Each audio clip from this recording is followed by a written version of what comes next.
ওদের অনেকেই জীবনের প্রথম সিগারেট ধরানোর প্রাথমিক উত্তেজনা আর কৌতূহলের অনুভূতি নিয়েই একদিন ড্রাগের নেশার শরিক হয়েছিলেন, আর এখন ওদের বেঁচে থাকাটাই ড্রাগ নির্ভর।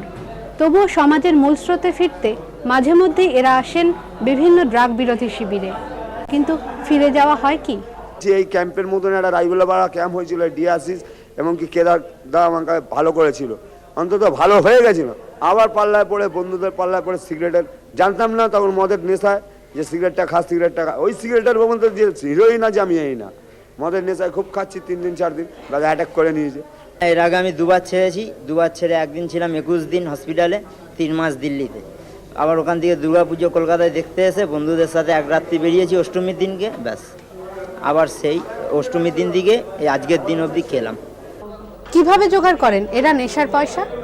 আমি ভ্যান চালাই, আমার বাবার চায়ের দোকান আছে, আমি ভ্যানে বড় যদি ভাড়া না পাই দোকান দিয়ে পয়সা চুরি করি। মাসে 3000 টাকা কোনো ব্যাপার না রোজগার করা, কারণ আমি পুরো ইলেকট্রিক মিস্ত্রি, ঠিক আছে।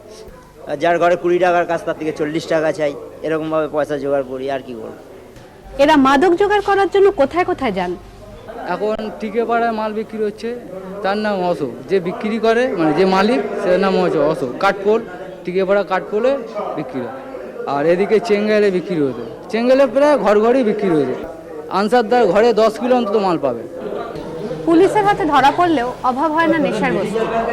হাওড়া জেলখানার ভেতরে মাল ঢুকে যাচ্ছে, 50 টাকা করে দিলে একটা পুড়ি হয়। তার মানে কি এখানে একটা 20 টাকার পুড়ি হয়, সেটা হয় 4টে, একটা 50 টাকা।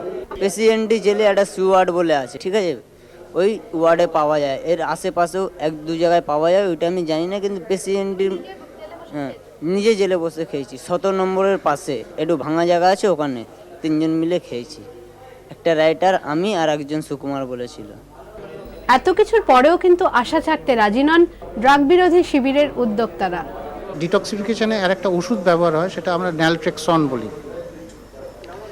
তো আজ অবধি ভারতবর্ষে কোথাও কোনো ক্যাম্পে এই ওষুধ ব্যবহৃত হয়নি।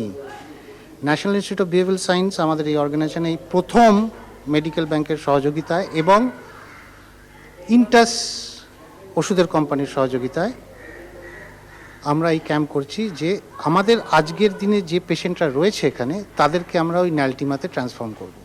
আমি যদি একজনকেও ভালো করতে পারি, আমি অনেক করেছি। জীবনের নানান বাঁকে হতাশার অন্ধকার থেকে বাঁচতে যারা ড্রাগের আশ্রয়ে মুখ লুকোন, তাদের আলোয় ফেরানোর দায়িত্ব নিয়ে এগিয়ে আসবেন কি আরো কেউ? শ্যামশ্রী দাশগুপ্ত, খবর এখন।